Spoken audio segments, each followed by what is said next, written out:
Assalamualaikum warahmatullahi wabarakatuh. Alhamdulillah, wassalatu wassalamu ala rasulillah ala alihi wa sahbihi wa man bahasanya pertama-tama syukur kehadirat Allah Subhanahu wa taala, karena Allah Subhanahu wa taala yang telah memberikan nikmat juga sampai hari ini kita bisa dengan nikmat melaksanakan seluruh ibadah Allah Subhanahu wa taala, termasuk puasa di bulan Ramadan. Terlepas salawat dan salam kepada junjungan kita Nabi Muhammad sallallahu alaihi wasallam. Adinahullah, bahasanya di bulan puasa ini kita sering dengar dengan beberapa hal, seperti yang utamanya adalah bulan Ramadan ini bulan diturunkannya Al-Quran di muka. Kemudian yang lain adalah Syahrul Salat, di mana kita lihat ketika kita baca Syahrul Nawiyah atau sejarah para ulama yang lainnya, bahwasanya bulan Ramadan ini Nabi sering menambah salatnya. Kemudian ada Syahrul Sedekah, dan yang kita bahas kali ini adalah Syahrul Doa, di mana bulan Ramadan ini adalah tempat di mana doa kita lebih dikabulkan. Alhamdulillah, bahasanya di dalam bulan Ramadan ini banyak sekali umat-umat muslim nambah amalan-amalan. Tetapi yang perlu kita ingat dan dilupakan adalah di bulan Ramadan ini adalah salah satu amalan yang kita tingkatkan adalah doa. Karena kenapa? Banyak sekali kaum modern sekarang ini yang beranggapan bahwasanya ya doa itu setelah berusaha dulu baru berdoa. Dan nanti ketika itu terus-terusan, maka akan seperti korun. Seperti apa korun itu? Adalah ketika awalnya dia berdoa juga, tetapi ketika mereka sukses, orang ketika ditanya dari mana harta ini sukses, bahwa suksesku ini adalah karena itu. Padahal di dalam kehidupan ini adalah tak lepas dari Allah Subhanahu wa taala.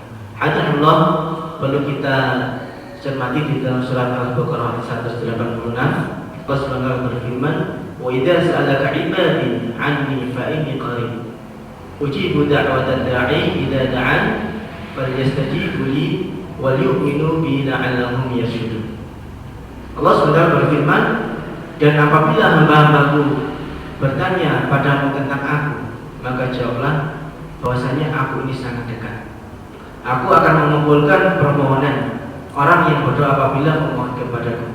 Maka hendaklah mereka memenuhi perintahku dan hendaklah mereka beriman kepadaku, agar mereka selalu berada di dalam kebenaran.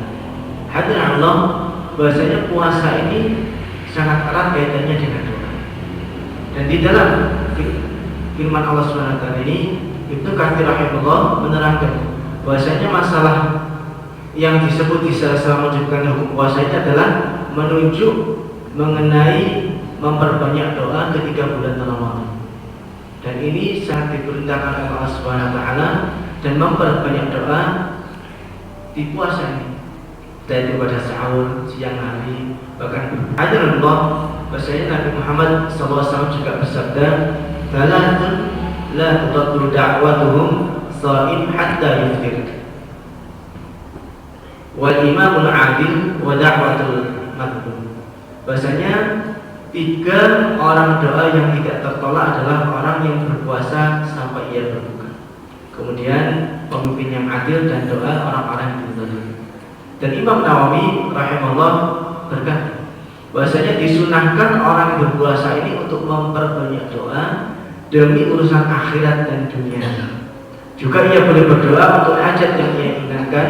Begitu juga jangan lupakan doa kebaikan untuk kaum muslimin. Alhamdulillah, bahwasanya kita di dunia ini sangat banyak kebutuhan-kebutuhan yang harus berupa akhirat, dan ini sangat perlu kita doakan. Bahwasanya banyak sekali orang-orang yang terdahulu, bagaimana ketika sekarang ini muslim kemudian besoknya dia akan. Maka ketika kita melihat fenomena seperti ini, tidak putus-putusnya kita harus berdoa kepada Allah SWT agar iman kita, Islam kita dijaga sampai kita nanti mati. Dan kemudian dunia ini pasti manusia ini punya angan-angan dan punya permasalahan. Dan ini juga harus kita doakan kepada Allah SWT. Kita keinginan seperti apa, hajat kita seperti apa, dan permasalahan kita seperti apa. Karena memang manusia diciptakan oleh Allah SWT, dan memang kalau enggak ada keinginan pasti ada permasalahan. Dan itu bisa dirasakan dengan doa juga. Kemudian di dalam ayat tadi juga kita berdoa untuk kaum muslimin. Biasanya yang sering kita dengar bahasa doa itu juga untuk kaum muslimin. Alhamdulillah, bahasanya juga banyak sekali hadis-hadis Nabi yang berkaitan dengan doa ketika puasa, yaitu ketika makan sahur dan ketika kita berbuka. Dan ini kita diajarkan berdoa utama ketika sahur, dan itu doa yang paling dimakbul oleh Allah Subhanahu wa taala. Doa yang paling diijabah oleh Allah Subhanahu wa taala. Dan kita jangan sia-siakan. Dan ketika akan berbuka, bahasanya ketika kita akan berbuka, maka kita juga memperbanyak doa. Apa saja, entah yang tadi, entah itu keinginan kita, hajat kita, terus permasalahan kita, urusan akhirat kita yang penting, dan juga doa untuk kaum muslimin, juga penting doa untuk saudara-saudara kita, untuk tetangga kita, untuk kakak kita, adik kita, anak kita, dan istri kita, juga. Maka dengan Allah bahasanya di akhir ceramah ini, maka kita sama-sama tingkatkan doa kita kepada Allah SWT. Bahasanya doa dan usaha ini sangat beriringan. Usaha ini, ikhtiar ini adalah bagian dari doa. Maka jangan lupakan ketika kita juga nanti memperoleh apa yang kita inginkan, dan semua itu dari Allah Subhanahu wa taala, agar kita tidak seperti Qarun ataupun Fir'aun. Maka mudah-mudahan Allah Subhanahu wa taala selalu memberi petunjuk kepada kita di jalan Allah, di jalan benar, dan selalu mengistijabah doa kita. Amin. Berikan dari kami kurang lebihnya mohon maaf. Assalamualaikum warahmatullahi wabarakatuh.